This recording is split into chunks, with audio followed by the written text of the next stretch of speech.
The morning sun cast long shadows across the Pentagon parking garage as Major General Marcus Thompson adjusted his civilian clothes one final time. Today was different from his usual days commanding the 82nd Airborne Division at Fort Bragg.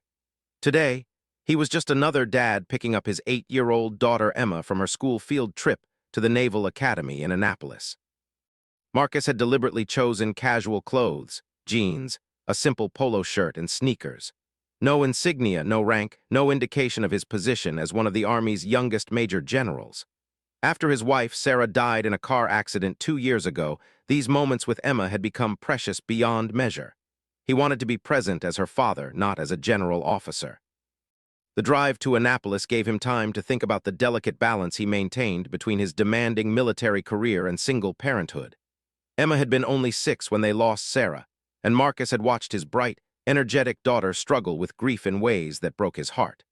The school counselors said she was doing better now, but Marcus knew she still had nightmares sometimes, still asked when Mommy was coming home. He pulled into the visitor parking area at the Naval Academy just as buses were arriving from Emma's elementary school. The 3rd grade class had spent the day touring the historic grounds, learning about naval history and meeting midshipmen. Emma had been excited about this trip for weeks, especially after Marcus told her stories about his own visits to Annapolis during joint military exercises. Marcus spotted Emma's bright red backpack immediately as she climbed down from the bus. Her face lit up when she saw him, and she ran over with the unbridled enthusiasm that only an 8-year-old could muster. "Daddy, Daddy, you should see the ships, and we met real sailors, and they showed us where they sleep and eat and everything." Emma's words tumbled out in a rush as she threw her arms around his waist. "Slow down there, kiddo," Marcus laughed, ruffling her brown hair that was so much like Sarah's. "Tell me everything, but maybe we can walk and talk. I bet you're hungry." As they walked toward the Academy's visitor center, Emma chattered about everything she'd seen. Her teacher, Mrs. Rodriguez, waved goodbye as she supervised other parents collecting their children. Marcus had met her several times at school events, and she always seemed understanding about his irregular schedule due to military commitments. "The midshipmen were so cool, Daddy. They stood so straight and their uniforms were perfect. One of them said his dad was in the Army like you used to be. I told him you're still in the Army, and he looked confused." Emma looked up at him with those serious brown eyes that reminded him so much of Sarah. "Why didn't you wear your uniform today?" Marcus knelt down to Emma's level, something he'd learned from those difficult months after Sarah's death when Emma had needed extra reassurance about everything. "Sometimes it's nice to just be your dad instead of General Thompson. Does that make sense?" Emma nodded solemnly, then brightened again. "Can we get ice cream? The midshipman said there's a good place that way." She pointed toward a building Marcus recognized as the Academy's main dining facility. They walked hand in hand across the pristine grounds of the Naval Academy. Marcus always felt a sense of pride when visiting any military installation, but today he was simply enjoying being a dad. Emma skipped occasionally, her energy boundless despite the long day of touring. The ice cream shop Emma had mentioned turned out to be a small cafe inside the visitor center. As they waited in line, Marcus noticed several naval officers in uniform, some with their own families. The atmosphere was relaxed, friendly, exactly the kind of environment where Emma felt comfortable. They found a small table near the window overlooking the Severn River. Emma dove into her chocolate chip cookie dough ice cream while Marcus settled for black coffee, his usual afternoon caffeine fix. Outside, he could see midshipmen moving across the yard in their precise, measured way. "Tell me more about what you learned today," Marcus said, genuinely interested in Emma's experience. Since Sarah's death, he'd become acutely aware of how important it was to really listen to Emma, to be fully present in these moments. Emma launched into an animated description of the Naval Museum, complete with dramatic reenactments of Revolutionary War sea battles using her plastic spoon as a tiny sword.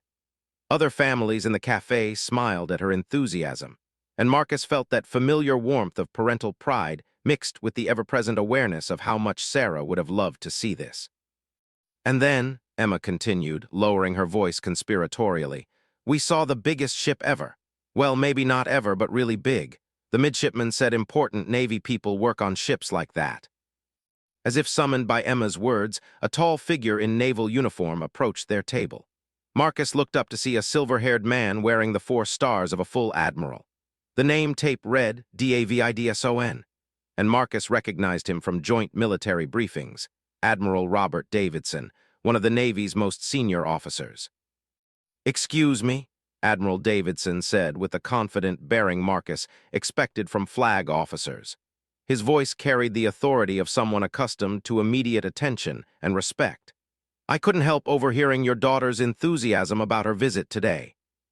Marcus started to stand, military protocol ingrained after 23 years of service, but Admiral Davidson gestured for him to remain seated. Emma looked up at the impressive figure with wide eyes, her spoon halfway to her mouth. "I'm Admiral Davidson," the officer continued, his tone becoming more casual as he addressed Emma. "I help run things here at the Academy. Did you enjoy your tour today, young lady?" Emma nodded vigorously, ice cream forgotten for the moment. "It was awesome. The midshipmen showed us everything, and they were so nice. Are you one of the important Navy people who work on the big ships?"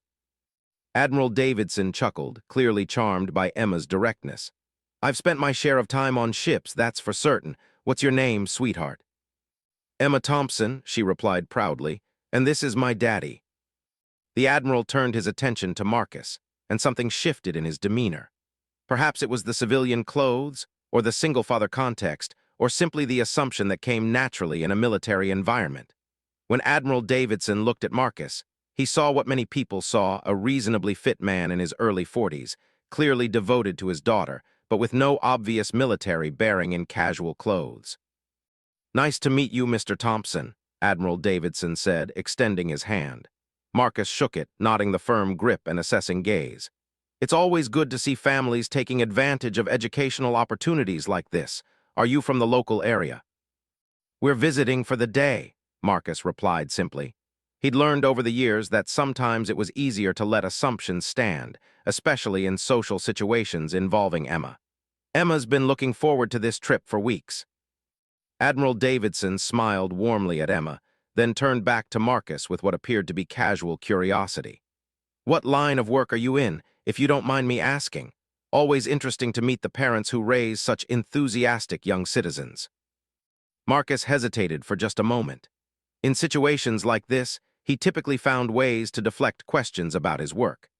The complexity of explaining his role as a major general often led to awkward conversations, especially when people realized they'd been making assumptions about his background or qualifications.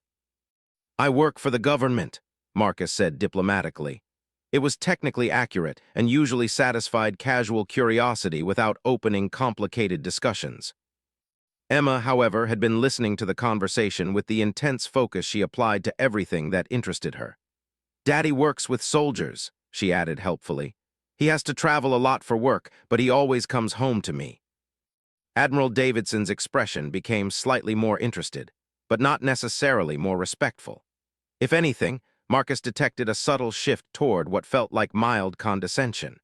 It was a look he'd seen before when people assumed he might be a mid-level government contractor or perhaps a civilian employee at a military installation. "Ah, civil service," Admiral Davidson said with a knowing nod. "Important work, certainly. We appreciate all the support staff who keep our military running smoothly. What's your role exactly?" The question hung in the air, and Marcus felt the familiar tension of deciding how much to reveal. Emma was watching the conversation with interest, and he didn't want to create an uncomfortable situation. But there was something in Admiral Davidson's tone, a subtle assumption about Marcus's position in the military hierarchy, that began to rankle. "I work in operations," Marcus said carefully, still trying to keep the conversation light for Emma's sake. "Planning, coordination, that sort of thing."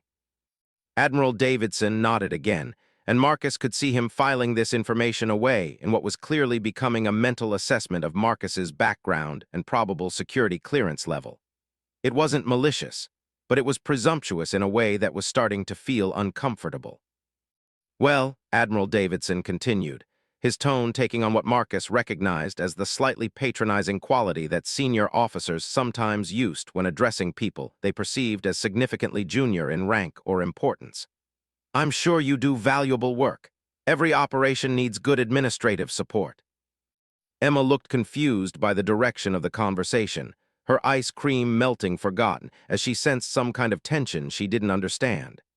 Marcus felt a flash of irritation, not for himself, but for the way this interaction might appear to his daughter.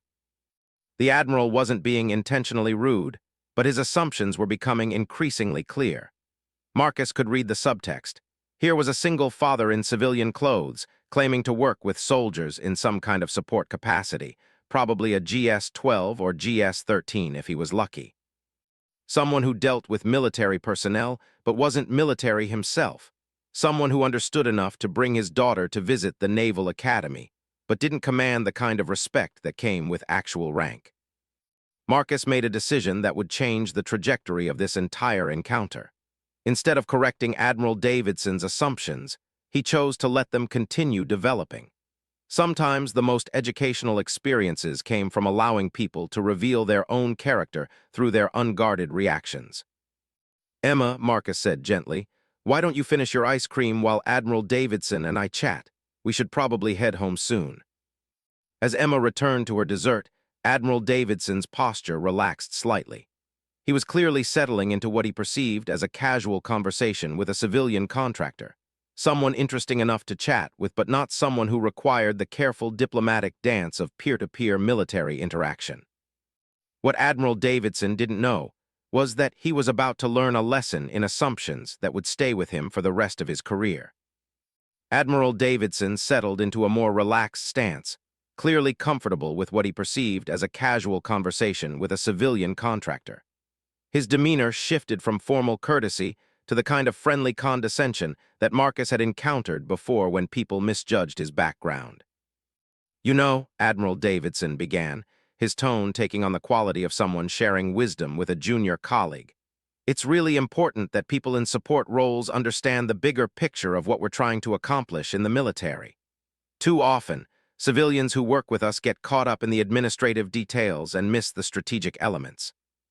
Marcus took a slow sip of his coffee, watching Emma enjoy her ice cream while listening to this unexpected lecture.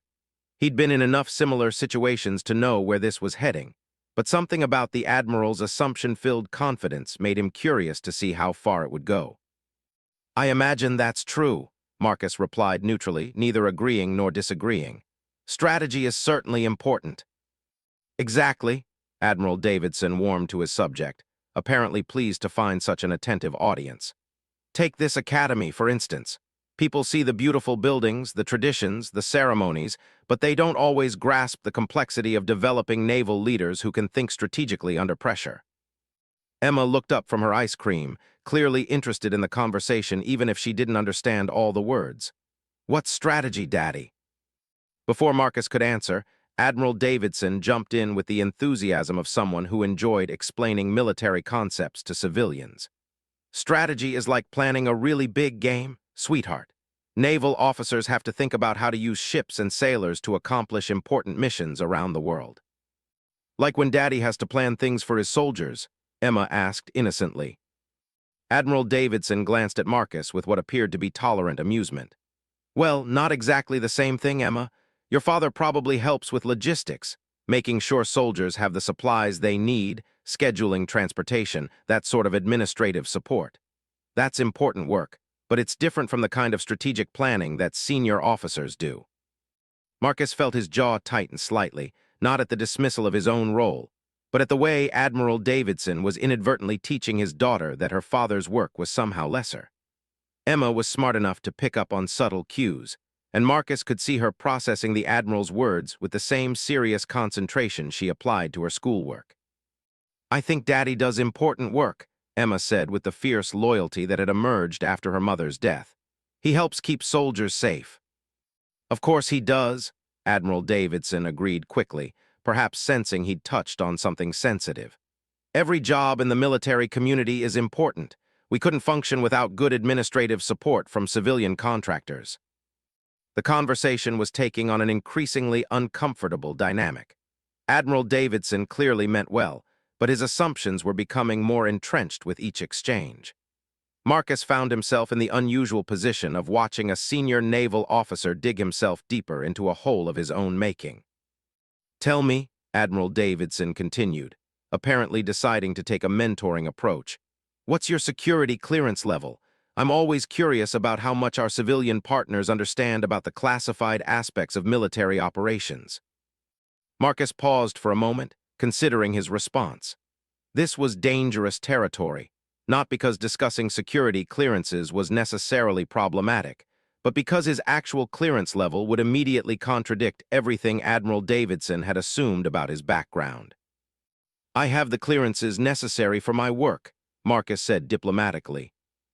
Admiral Davidson nodded knowingly. Secret clearance, probably, maybe top secret if you're working on sensitive logistics contracts. It's good that they're getting civilian contractors cleared these days. Helps with operational security. Emma had finished her ice cream and was now openly listening to the conversation, her 8-year-old mind working to understand the dynamics between these two adults.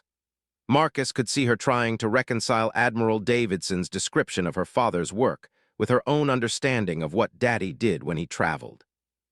Admiral Davidson, Marcus said carefully, I appreciate your insights into military operations. You obviously have extensive experience leading naval personnel. 28 years of service, Admiral Davidson replied with evident pride. Started as an ensign, worked my way up through every level of command. Surface warfare, joint operations, Pentagon assignments, fleet command, I've seen it all from every angle. Marcus nodded respectfully. Admiral Davidson's career path was indeed impressive, representing the kind of dedicated service that earned genuine respect throughout the military community, which made his current assumptions all the more puzzling. That's quite an achievement, Marcus acknowledged. The Navy's loss of experienced leadership is always a concern when senior officers retire. Oh, I'm not retiring anytime soon, Admiral Davidson laughed. Still have important work to do. In fact, I'm heading to Fort Bragg next week for a joint readiness exercise. We're working with Army units on some complex operational scenarios. Marcus nearly choked on his coffee. Fort Bragg was his installation. Admiral Davidson was coming to Marcus's base for an exercise that Marcus himself was probably responsible for coordinating. The irony was almost too much to bear. Fort Bragg is an impressive installation, Marcus managed to say. Absolutely. The 82nd Airborne Division is stationed there, among other units. Some of the Army's finest soldiers, though I have to say, their leadership has been somewhat inconsistent lately. The current commanding general is relatively young for such a position, probably more focused on career advancement than operational excellence. Marcus felt Emma's eyes on him as Admiral Davidson unknowingly criticized her father's leadership. This conversation had moved well beyond uncomfortable into territory that was actively problematic. Emma might not understand all the military terminology, but she was definitely picking up on the fact that this naval officer was saying unflattering things about Army leadership. I'm sure the Army leadership at Fort Bragg is capable, Marcus said quietly. Oh, don't get me wrong, Admiral Davidson continued, apparently unaware of the minefield he was navigating. I'm sure they mean well. It's just that some of these younger generals haven't had the kind of broad experience that really prepares them for major command responsibilities. They get promoted too quickly, spend too much time on political correctness, and not enough time on real operational readiness. Emma's brow furrowed in confusion and what looked like the beginning of anger. She might be only 8 years old, but she had definite opinions about people criticizing her father, even if she didn't fully understand the context. Marcus realized that this conversation had reached a decision point. He could continue letting Admiral Davidson dig himself deeper, or he could intervene before Emma became more upset. The protective father in him was starting to override the curious observer. Daddy, Emma said suddenly, her voice carrying a note that Marcus recognized as trouble brewing, is this man saying you're not good at your job? Admiral Davidson looked surprised by the directness of the question. Oh, no, sweetheart, I wasn't talking about your father. I was discussing Army generals, which is completely different from civilian contractors who work with the military. But Daddy is, Emma started to say. Emma, Marcus interrupted gently but firmly, why don't you go throw away your ice cream cup? The trash can is right over there. Emma looked like she wanted to argue, but she recognized her father's tone. She slid off her chair and walked to the trash can, but Marcus could tell she was listening to every word from across the room. Admiral Davidson watched Emma walk away, then turned back to Marcus with a slightly apologetic expression. I hope I didn't upset her. Children sometimes don't understand the complexities of military hierarchy and civilian-military relations. She's fine, Marcus assured him. She's protective of her family. It's been just the two of us since her mother died. I'm sorry for your loss, Admiral Davidson said, his tone becoming more genuine and less condescending for the first time in their conversation. Single parenthood is challenging under any circumstances, must be especially difficult when your work requires travel and irregular hours. Marcus nodded, appreciating the momentary return to simple human compassion. We manage. Emma's remarkably resilient. Military families understand sacrifice, Admiral Davidson continued, apparently feeling he'd found common ground. Even civilian contractor families make sacrifices for the mission. Your daughter should be proud that her father supports our nation's defense, even if it's not in a direct combat role. And just like that, Admiral Davidson was back to his assumptions, back to the patronizing tone that suggested Marcus was somehow peripheral to real military operations. Marcus glanced toward Emma, who was dawdling by the trash can, obviously stalling so she could continue listening. The moment had come for a decision. Marcus could end this conversation gracefully, collect Emma, and drive home with nothing more than an awkward memory and a story he might share with his staff later. Or he could address Admiral Davidson's assumptions directly, which would undoubtedly create a more dramatic conclusion to their encounter. Marcus looked at his daughter, standing by the trash, and with her shoulders set in a posture he recognized as barely contained indignation. Emma might be only 8, but she had inherited her mother's fierce sense of justice and her father's unwillingness to let unfairness go unchallenged. The decision, Marcus realized, wasn't really his to make alone. Emma had been forced to grow up faster than any child should after losing her mother. She'd learned to be strong, to be resilient, to stand up for herself and the people she loved. And right now, she was watching her father be dismissed and condescended to by someone who didn't know what he was talking about. Admiral Davidson was about to learn that assumptions could be dangerous things, especially when they involved underestimating people who had earned the right to be respected. Marcus watched Emma return to the table with the determined walk of a child who had made up her mind about something important. Her jaw was set in a way that reminded him painfully of Sarah during their rare arguments, an expression that meant someone was about to hear some uncomfortable truths.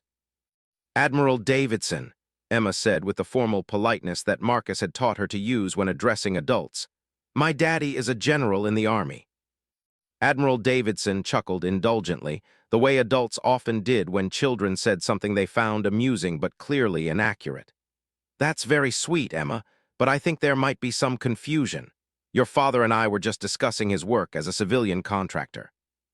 No, Emma insisted, her voice rising slightly with frustration. He's Major General Thompson. He commands the 82nd Airborne Division at Fort Bragg. That's the place you said had bad leadership. The smile faded from Admiral Davidson's face as he looked from Emma to Marcus and back again. For the first time since their conversation began, uncertainty flickered across his features. Emma, I think you might be mixing up some things you've heard. I'm not mixing up anything. Emma's voice carried the indignation of a child who knew she was right but wasn't being believed. He has a uniform with 2 stars, and soldiers salute him, and he goes to the Pentagon sometimes for important meetings.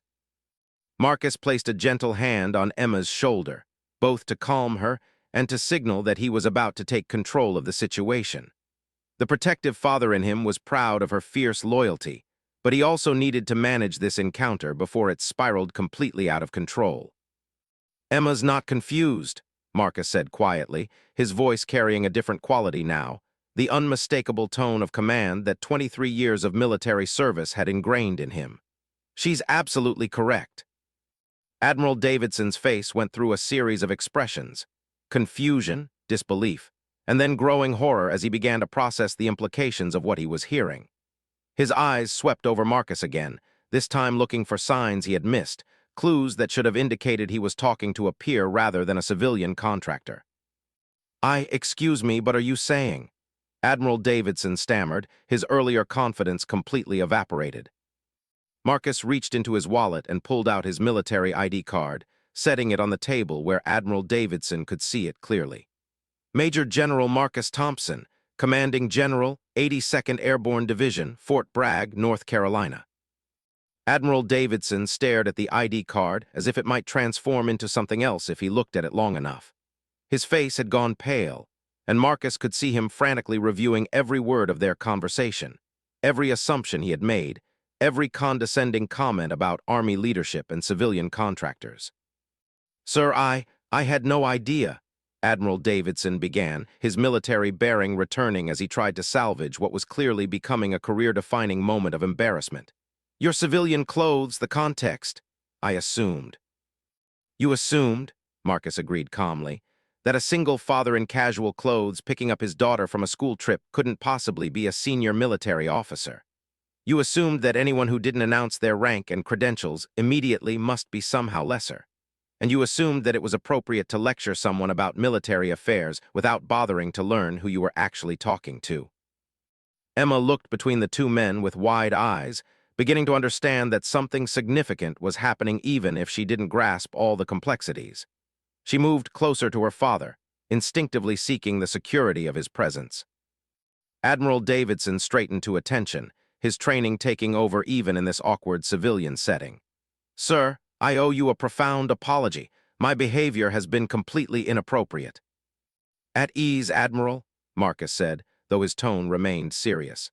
"We're not in uniform, we're not on duty, and my daughter doesn't need to see a formal military confrontation in an ice cream shop." But Admiral Davidson's discomfort was far from over. Marcus could see him processing not just the immediate embarrassment of his mistake, but the broader implications. How many other times had he made similar assumptions? How many other people had he dismissed based on superficial impressions? "The joint exercise at Fort Bragg next week," Admiral Davidson said slowly, the pieces falling into place. "You'll be the commanding general I'll be reporting to." Marcus nodded. "I believe your staff has been coordinating with mine on the maritime interdiction scenarios. It should be an excellent training opportunity for both our services." The irony was not lost on either of them. Admiral Davidson would spend the next week taking orders from the man he had just finished lecturing about the inadequacies of young Army generals. The man whose leadership he had criticized was the same person who would be evaluating his performance in joint operations. "Daddy," Emma said quietly, "are you in trouble for not telling him you're a general?" Marcus smiled at his daughter's concern, her question cutting through the tension with childlike directness. "No, sweetheart. Sometimes it's interesting to see how people behave when they think you're not important." Admiral Davidson winced visibly at Emma's innocent observation. Out of the mouths of babes came truths that adults often spent lifetimes learning to acknowledge. "Emma," Admiral Davidson said, his voice now carrying genuine respect, "your father is one of the most accomplished generals in the Army. The 82nd Airborne Division has an exceptional reputation, and I spoke carelessly about things I didn't understand." Emma considered this for a moment with the seriousness she brought to all new information. "Are you going to apologize to him properly?" "Emma," Marcus warned gently, but Admiral Davidson held up a hand. "No, she's absolutely right. General Thompson, I owe you more than just an apology. I owe you a complete acknowledgement that my behavior today revealed some serious flaws in my character and judgment." Marcus studied Admiral Davidson's face, looking for signs of genuine understanding versus simple embarrassment at being caught in an awkward situation. What he saw was a career officer genuinely grappling with the implications of his own unconscious biases. "Admiral, we all make assumptions," Marcus said, his tone softening slightly. "The question is what we learn from them." "What I learned today," Admiral Davidson replied, "is that I've become too comfortable making judgments based on appearances and context rather than taking the time to actually know the people I'm talking to. That's not just poor manners, it's potentially dangerous leadership." Emma had been following the conversation with the intense focus she applied to everything that interested her. "Daddy, why didn't you tell him who you were right away?" It was a fair question, and one that got to the heart of Marcus's decision to let the conversation develop as it had. He knelt down to Emma's level, wanting to make sure she understood his reasoning. "Sometimes, Emma, you learn important things about people when they don't know who you are. If I had introduced myself as General Thompson, Admiral Davidson would have treated me very differently. But the way he treated me when he thought I was just a regular dad told me something important about his character. What did it tell you? Emma asked. Marcus glanced at Admiral Davidson, who was listening to this explanation with obvious discomfort, but also apparent interest in how Marcus would answer his daughter's question. It told me that he's someone who judges people by their job titles instead of their character. And that's not fair to people who do important work, even if they don't have fancy ranks. Admiral Davidson closed his eyes briefly, clearly recognizing the accuracy of Emma's father's assessment. When he opened them again, he looked directly at Emma. Your father is teaching you something very important, Emma. I treated him poorly because I made assumptions about who he was based on how he was dressed and the situation we met in. That was wrong of me, and I hope you'll remember this lesson better than I did. Emma nodded solemnly, then looked back at her father. Are you still going to work with him next week? Marcus smiled at his daughter's practical concern. Yes, sweetheart. Part of being a professional is working with people even when they make mistakes, as long as they're willing to learn from them. The conversation had reached a natural conclusion, but Admiral Davidson seemed reluctant to let it end. Perhaps he sensed that this encounter would become a defining moment in his understanding of leadership and human interaction. General Thompson, he said formally, would it be appropriate for me to request a few minutes of private conversation? I believe there are some things I need to say that might be better discussed without involving Emma in adult military matters. Marcus looked at his daughter, who was showing signs of the fatigue that came after long, exciting days. She'd absorbed more complex social dynamics in the past 30 minutes than most 8-year-olds encountered in months. Emma, why don't you go look at the model ships in the display case over there? Admiral Davidson and I need to have a grown-up conversation. Emma nodded and skipped over to the maritime displays, but Marcus could tell she was still listening. His daughter had inherited more than just her mother's appearance.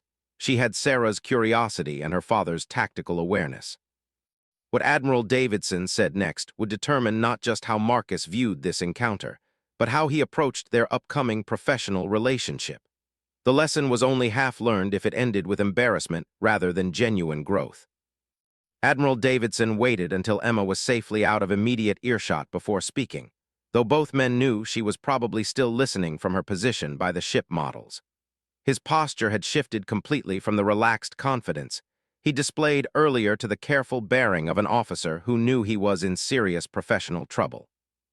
General Thompson, he began, his voice low and serious, I need you to understand that what happened here today represents a failure of leadership on my part that goes far beyond simple embarrassment.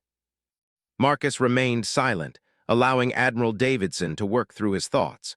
Sometimes the most important lessons came when people were forced to articulate their own mistakes without prompting or guidance.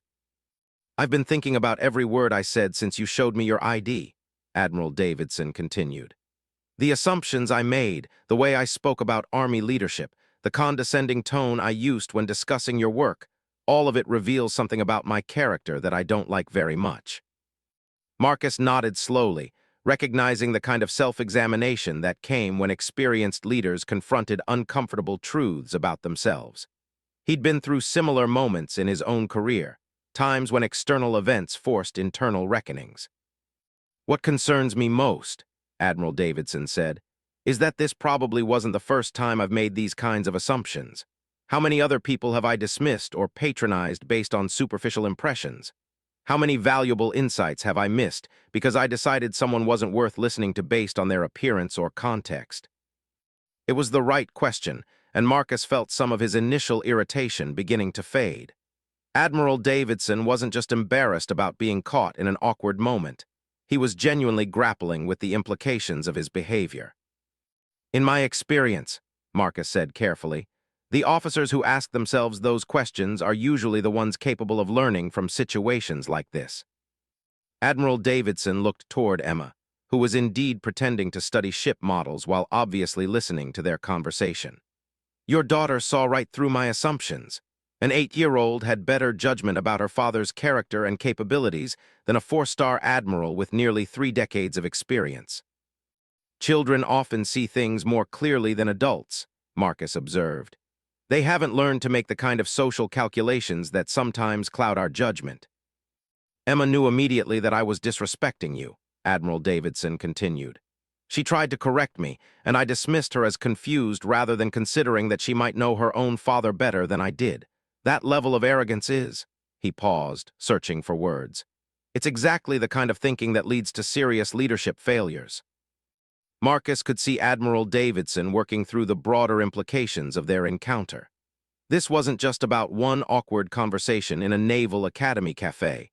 It was about patterns of judgment and assumptions that could affect every aspect of military leadership.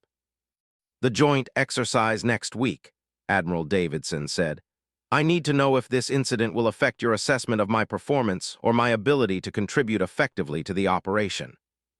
It was a fair question, and one that got to the heart of professional military relationships.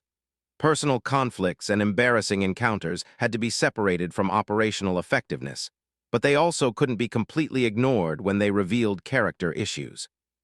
"Admiral, my assessment of your performance next week will be based entirely on how well you and your personnel execute the training scenarios," Marcus assured him. "But I won't pretend this conversation didn't happen. It revealed some things about both of our characters that will probably influence how we work together going forward."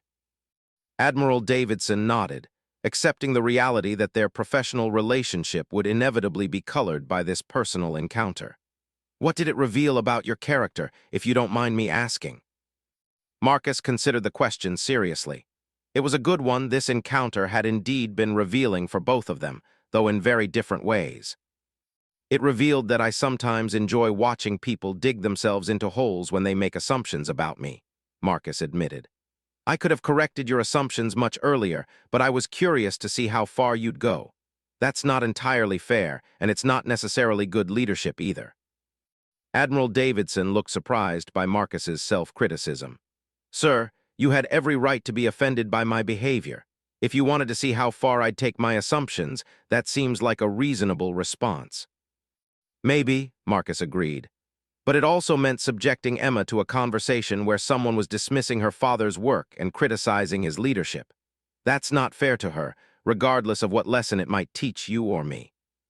They both looked toward Emma, who had moved on to examining a display about naval aviation, but was still clearly monitoring their conversation. The protective father in Marcus regretted exposing her to the negative dynamics of adult assumptions and professional conflicts. "Your daughter is remarkable," Admiral Davidson observed. "The way she defended you, the clarity of her thinking, her refusal to be dismissed when she knew she was right, those are leadership qualities that many adult officers struggle to demonstrate." Marcus smiled with obvious paternal pride. "She's had to grow up faster than I'd like since we lost her mother.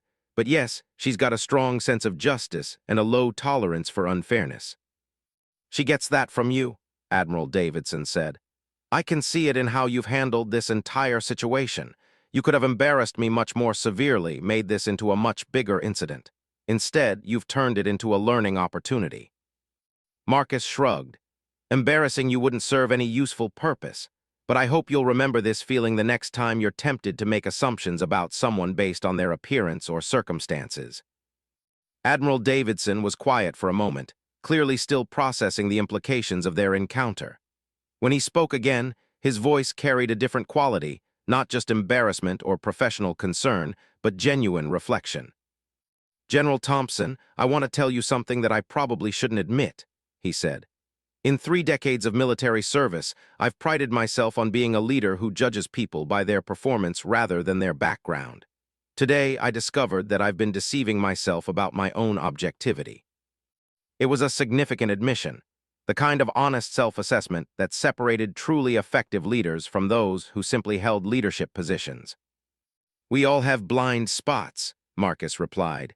"The question is whether we're willing to acknowledge them and work to overcome them."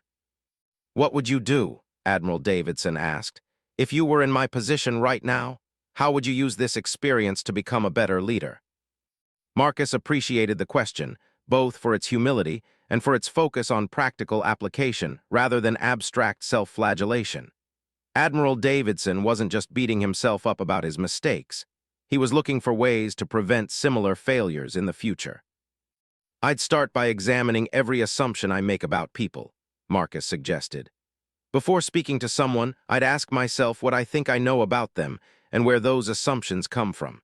and I'd make a point of really listening to people before deciding what their capabilities or background might be. Admiral Davidson nodded thoughtfully. And I'd probably ask more questions instead of making statements about what I think someone's role or experience might be. That's a good start, Marcus agreed. But the most important thing might be remembering how this felt, the discomfort of realizing you'd been wrong about something fundamental. That feeling is a gift if you use it right. Emma had apparently decided their grown-up conversation had gone on long enough. She returned to their table with the purposeful stride of a child who had reached the limits of her patience with adult complications. "Are you two finished talking about work stuff?" she asked with the directness that both men had come to appreciate. "Because I want to go home, and I think Admiral Davidson probably has other things he needs to do too." Marcus laughed, recognizing his daughter's diplomatic way of ending a situation that had become too complex for her taste. "You're absolutely right, kiddo. I think we've covered everything that needed discussing." Admiral Davidson stood as well, extending his hand to Marcus with obvious respect. "General Thompson, thank you for a lesson I won't forget. I look forward to working with you next week, and I promise you'll see a different version of my leadership." As they shook hands, Marcus could see that something fundamental had shifted in Admiral Davidson's bearing. The encounter had genuinely changed him, forced a reckoning with assumptions and biases that might have otherwise remained unexamined for years. But the most important test would come in the days and weeks ahead, when Admiral Davidson had to translate this uncomfortable lesson into actual changes in his leadership style and decision-making process. Recognition was only the first step toward real growth. The following Tuesday morning, Major General Marcus Thompson stood in the Fort Bragg Operations Center, reviewing final preparations for the Joint Maritime Interdiction exercise. His staff had worked around the clock to coordinate the complex training scenario that would test both Army and Navy capabilities in a simulated coastal operation.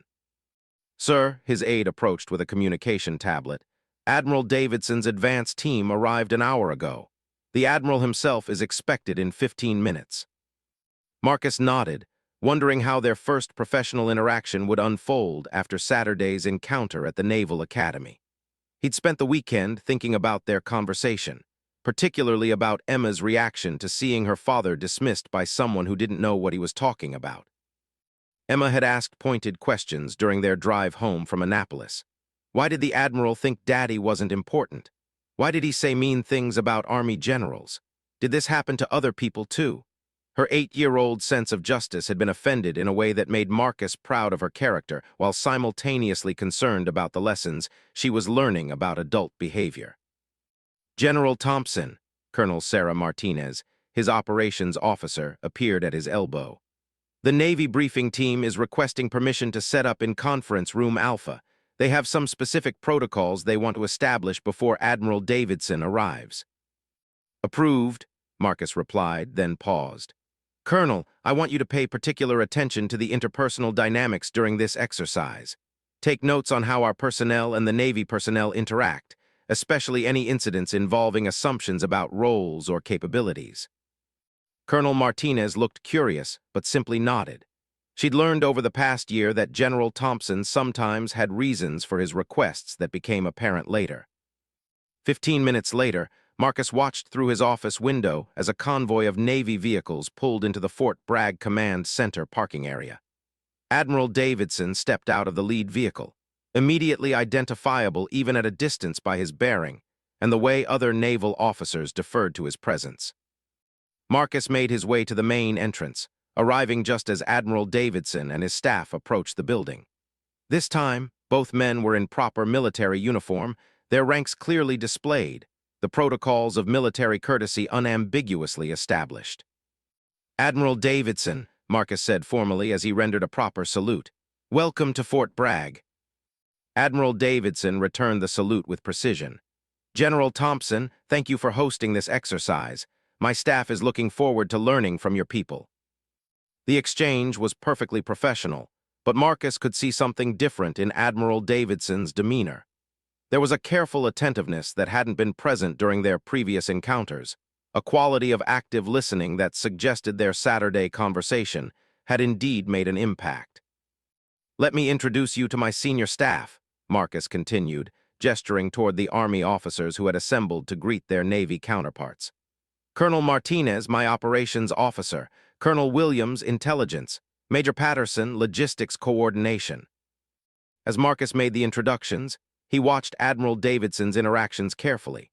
The Admiral took time with each officer, asking specific questions about their backgrounds and responsibilities rather than making assumptions based on their apparent age or gender.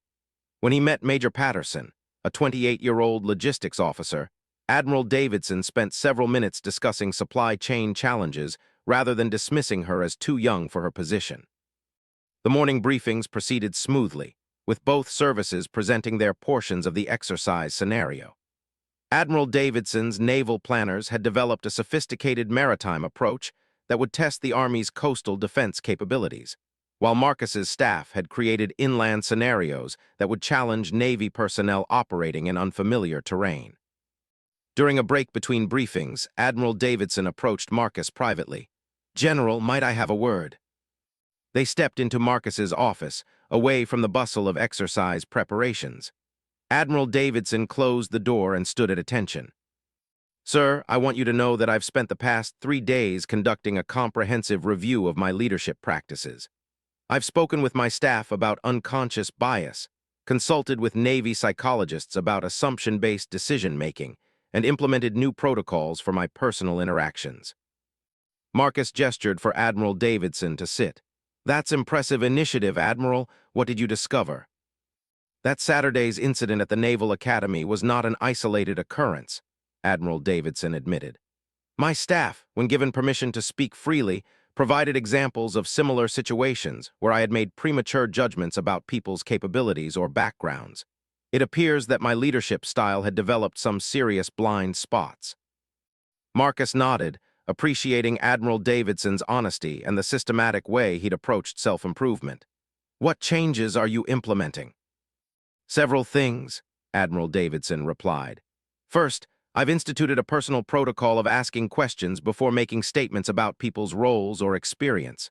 Second, I'm requiring myself to spend at least 5 minutes in conversation with new personnel before forming any opinions about their capabilities. Third, I've asked my senior staff to flag situations where they observe me making assumption-based decisions." It was exactly the kind of structured approach to leadership development that Marcus respected. Admiral Davidson wasn't just feeling bad about his mistake. He was taking concrete steps to prevent similar failures. "How has your staff responded to these changes?" Marcus asked. Admiral Davidson smiled slightly. "My operations officer told me it was about time I started listening as much as I talked. My chief of staff said the changes have already improved our briefing dynamics because junior officers feel more comfortable contributing ideas." The conversation was interrupted by a knock on the door. Colonel Martinez entered with an apologetic expression. "Sorry to interrupt, sir, but we have a situation developing in the exercise area.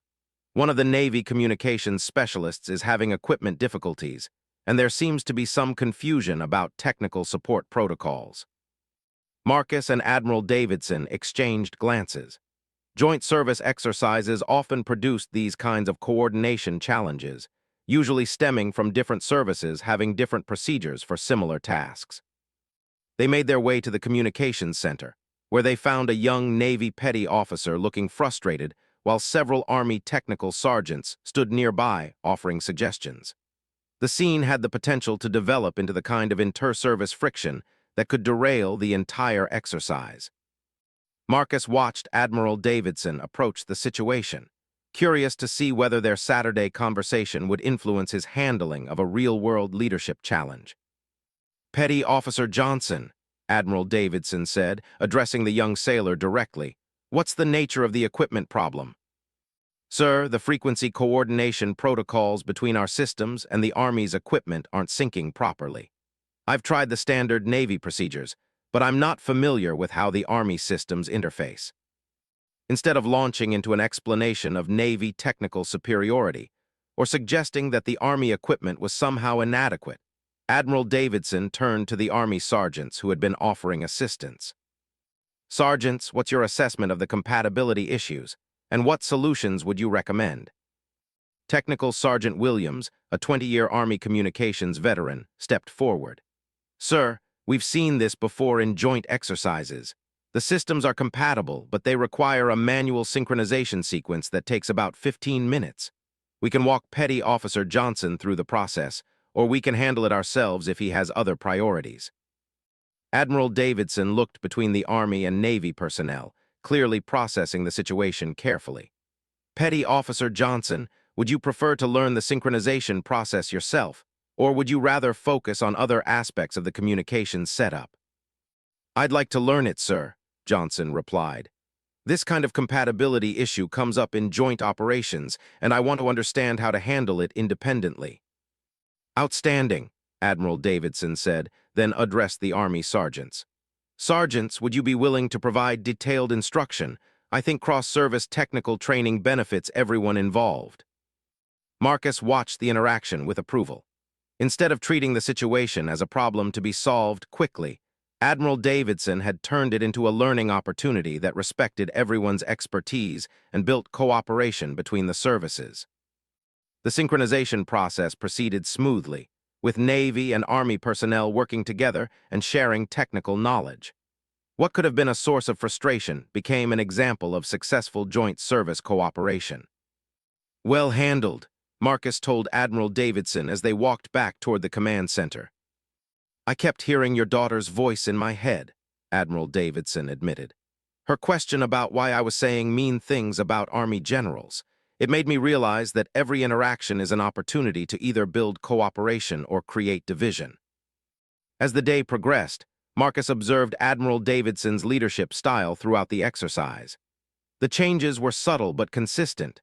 More questions, fewer assumptions, genuine interest in other people's expertise regardless of their rank or service branch. During the afternoon debriefing, Admiral Davidson made a point of recognizing Army personnel who had contributed to Navy operations, specifically noting their expertise and innovative solutions. He asked junior officers for their opinions before senior officers spoke, creating space for ideas that might otherwise have been overlooked. But the most significant moment came during the final exercise review, when Admiral Davidson addressed the entire group of Army and Navy personnel who had participated in the training. Ladies and gentlemen, he began, this exercise has been particularly valuable for me personally. I've been reminded that excellent military personnel come in all ranks, all services, and all kinds of backgrounds. Some of the best ideas today came from people I might have overlooked in the past if I had judged them by appearances rather than capabilities. He looked directly at Marcus as he continued. I've learned that assumptions are not just personally embarrassing, they're operationally dangerous. In real-world operations, we can't afford to miss good ideas or dismiss capable personnel because of superficial judgments. As the personnel dispersed to prepare for the next day's scenarios, Admiral Davidson approached Marcus one final time. General Thompson, I want you to know that Saturday's conversation with you and Emma changed something fundamental about how I approach leadership. I hope the changes will make me more effective, but more importantly, I hope they'll make me a better person to work with. Marcus smiled, thinking about Emma's questions and her 8-year-old certainty that people should treat her father with the respect he had earned. Admiral, I think you'll find that when you really listen to people, they have remarkable things to contribute. Emma would be proud to know that her defense of her father led to better leadership for sailors and soldiers alike. As Admiral Davidson's staff prepared for departure, Marcus reflected on the unexpected education that had emerged from a simple afternoon of ice cream and assumptions. Sometimes the most important lessons came from the most unlikely sources, including 8-year-old girls who refused to let anyone disrespect their fathers.